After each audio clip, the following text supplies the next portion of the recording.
அன்புள்ள தமிழக மக்களே, 2 தினங்களிலே தமிழகத்தில் தேர்தல் திருவிழா நடைபெற இருக்கிறது. இந்த வேளையிலே ஓரிரு விளக்கங்களை தர வேண்டியது என்னுடைய கடமை என்று உணர்ந்து நான் இந்த விளக்கத்தை உங்களுக்கு தர விரும்புகிறேன். குறிப்பாக சமீப காலமாக ஒரு வாரமாக ஊடகங்களிலே அல்லது சோசியல் மீடியாக்களிலே தமிழக ஆயர் பேரவையுடைய ஒரு சுற்றறிக்கை போன்ற ஒரு பிரசுரம் வெளியிடப்பட்டு ஒரு சில ஆலயங்களிலே அவை விநியோகப்பட்டிருந்தது என்பது எனக்கு நன்றாக தெரியும். பெரும்பாலான கத்தோலிக்க ஆலயங்களிலே அது தடை செய்யப்பட்டது. இது உண்மையா, நடந்தது என்ன என்பதை நீங்கள் இந்த நேரத்திலே தெரிந்து கொள்ள வேண்டும் என்பதற்காக நான் சொல்லுகிறேன். தமிழக ஆயர் பேரவை இப்படி ஒரு சுற்றறிக்கை விடலாமா என்பது ஒரு கேள்வி. என்னுடைய கருத்து விடலாம். அவர்கள் எங்களுக்கு வழிகாட்டிகள், ஆகவே ஒரு சுற்றறிக்கை விடலாம். ஆனால் இந்த குறிப்பிடப்பட்ட சுற்றறிக்கை அவர்கள் வெளியிட்டார்களா என்றால் இல்லை. ஏனென்றால் 2 மாதங்களுக்கு முன்னால் தமிழக ஆயர் பேரவை கூட்டம் நடைபெற்றது. அந்த கூட்டத்திலே விவாதிக்கப்பட்ட விவரங்கள் எல்லாம் முற்றிலும் மாறுபட்டவை. அந்த கூட்டத்திலே விவாதிக்கப்பட்டது ஒன்று, இந்திய அரசியல் அமைப்பு சட்டம் தருகின்ற உரிமைகளை நாம் மக்களிடம் எடுத்து செல்ல வேண்டும் என்பது ஒன்று, மக்கள் தெரிய வேண்டும், ஒரு விழிப்புணர்வு.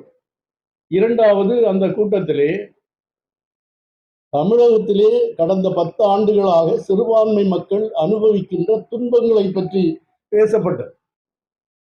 அதிலும் குறிப்பாக இந்த ஆட்சியாளர்கள் எங்களுடைய கல்வி நிறுவனங்களை நடத்த முடியாத நிலைக்கு எங்களை கொண்டு தள்ளியதை பற்றி பேசப்பட்டது. ஒன்று சொல்லுகிறேன், சுமார் 12,000 ஆசிரியர்கள் இன்று ஊதியம் இல்லாமல், பணி இல்லாமல் வறுமையிலே வாடுகின்றார்கள். இதற்கு ஒரு நிவர்த்தி வேண்டும் என்று பல முறை கோரிக்கை எழுப்பப்பட்டது. ஆனால் அது செய்யப்படவில்லை. எங்கள் ஆசிரியர்களுக்கு, குறிப்பாக சிறுபான்மையினர் நடத்துகின்ற அரசு நிதியுதவி பெறுகின்ற பள்ளிக்கூடங்களிலே பணிபுரிகின்ற ஆசிரியர்களுக்கு ஓய்வூதியம் இல்லை. வழக்கமாக ஆசிரியர்கள் என்றால் அந்த கடைசி காலத்திலே அவர்கள் நிம்மதியாக வாழ்வார்கள், ஓய்வு ஊதியத்தை. இன்றைக்கு வறுமை, பட்டினி, பசி. இதற்கு ஒரு முடிவு கட்டுங்கள் என்ற கோரிக்கை வைக்கப்பட்டது. 2 கட்சிகளிடம் வைக்கப்பட்டது. ஒரு நல்ல மனதிலே ஈரம் உள்ள ஒரு ஆட்சியாளர்கள் இதற்கெல்லாம் காது கொடுத்து கேட்க மாட்டார்களா? கேட்க வேண்டாமா? இது விவாதிக்கப்பட்டது. அதே போல நீங்கள் தென் தமிழகத்திலே, குறிப்பாக குமரி மாவட்டத்திலே வந்தீங்கன்னா, பட்டா நிலங்களிலே, சொந்த நிலங்களிலே ஆலயம் கட்டுவதற்கு அனுமதி மறுக்கப்படுகிறது. ஒட்டுமொத்த கிறிஸ்தவ சமூகம் பாதிக்கப்படுகிறது. இந்த மாதிரி காரியங்கள் எல்லாம் அந்த ஆயர் பேரவையில் விவாதிக்கப்பட்டு தேர்தலிலே என்ன செய்ய வேண்டும், யாருக்கு ஆதரவு கொடுக்க வேண்டும் என்று எந்த முடிவும் எடுக்கப்படவில்லை. அதை மிக மிக தெளிவாக நான் சொல்கிறேன். அப்படி என்றால் இந்த துண்டு பிரசுரம் என்பது மிக மிக போலியானது. யாரோ ஒரு சிலரால் திட்டமிட்டு வெளியிடப்பட்டது, மக்களை திசை திருப்ப. சிறுபான்மை கிறிஸ்தவ மக்கள் அல்லது இஸ்லாமிய மக்களுக்கு, படித்தவர்கள், பண்பாளர்கள் யாருக்கு வாக்களிக்க வேண்டும் என்பதை பற்றியெல்லாம் சிந்திக்கின்ற சக்தி உண்டு, ஆற்றல் உண்டு. ஆகவே இந்த துண்டு பிரசுரம் போலியானது என்பதை தெளிவாக சொல்லுங்கள். அடுத்து, ஒரு சில ஆயர்களும் அருட்தந்தையர்களும் முதல்வரை சந்தித்து ஆதரவு தெரிவித்ததாக ஒரு படத்தை நான் பார்த்தேன். அந்த புகைப்படத்தை நீங்க பாருங்க. அதில் எத்தனை ஆயர்கள் நிற்கிறார்கள்? ஒரு ஆயர் கூட இல்லை தமிழகத்திலே உள்ள ஆயர்கள். அதிலே ஒரு பேராயர், ஓய்வு பெற்ற பேராயர் இருக்கிறார். இன்னொரு பக்கம் ஒரு ஃபாதர் நிற்கிறார், அவர் முன்னாள் சிறுபான்மை ஆணைய தலைவர். மீது எல்லாம் எந்த சபையில் உள்ளவங்க யாருங்கிறத யாருக்குமே தெரியாது. தமிழகத்தில் உள்ள கத்தோலிக்க ஆயர்களோ, தென்னிந்திய திருச்சபை ஆயர்களோ அந்த கூட்டத்திலே இல்லை. அதனால ஆயர்கள் ஆதரவு கொடுத்தார்கள், அல்லது ஃபாதர் ஆதரவு கொடுத்தார் என்று சொல்லப்படுவது பொய்யானது என்பதை நான் தெளிவாக சொல்லிக்கிறேன். ஆகவே ஆயர்களையோ ஃபாதர்களையோ கொச்சைப்படுத்துகின்ற விதமாக சமூக ஊடகங்களிலே விவாதிப்பது பேசுவதை நான் மிகவும் வன்மையாக கண்டிக்கிறேன்.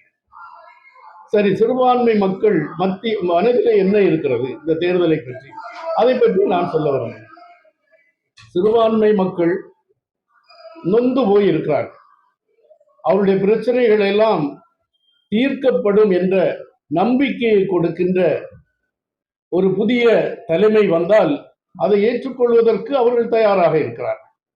ஆகவே அடித்தட்டு மக்கள் மத்தியிலே இருக்கின்ற ஒரு உணர்வு, இந்த நிலை மாறி ஒரு புதிய விடியல் நமக்கு வராதா, அல்லது ஒரு புதிய தலைவன் நமக்கு வந்து நமக்குடைய உரிமைகளை நமக்கு தரமாட்டானா என்ற ஒரு ஏக்கம் இருப்பதை என்னால் நன்றாக உணர முடிகிறது. ஏனென்றால் நாங்கள் எல்லாம் அடித்தட்டு மக்களோடு வாழ்கின்றோம், பணிபுரிகின்றோம். ஆகவே இந்த உணர்வு மேலோங்கி நிற்பதை நான் பார்க்கிறேன். அப்படிப்பட்ட ஒரு புதிய தலைமை வந்து எங்களுடைய பிரச்சனைகளுக்கெல்லாம் தீர்வு வழங்குவார்கள் என்றால் அந்த புதிய தலைமையை மிக மிக மகிழ்ச்சியோடு நாங்கள் வரவேற்றுக் கொள்வோம். நன்றி.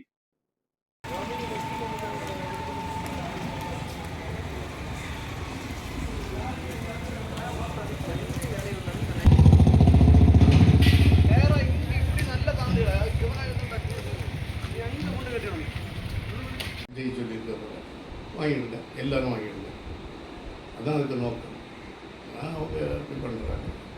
இதெல்லாம் ரொம்ப சங்கடம். சிஸ்டர்ஸ் எல்லாம் போய் இந்த மனோத்தங்கராஜ் வீட்டு முன்னாடி ஆற்று கிடந்து, அங்கெல்லாம் ஒரு காலமாக அப்படி கிடையாது. ஆற்று கிடந்து அவங்கள காக்க வச்சு ரொம்ப மோசம். எங்களுக்கு அனுபவம் மோசம். ஒரு பெரிய டிஎம்கே பேராசிரியர் அவர் பாண்டிச்சேரியிலேருந்து போன பள்ளிக்கூடங்களை மூடுறது நோக்கம். அதனால் என்ன பண்ணுறாங்க, கவர்மெண்ட் காலேஜில் ஸ்கூலில் படித்து கவர்மெண்ட் காலேஜுக்கு போனால் மாதம் 1000 ரூபா. இது எந்த ஸ்கூலில் படித்தா 1000 கிடையாது. ஜார்ஜ் மன்னையா பொது வேட்பாளர் அப்படின்னு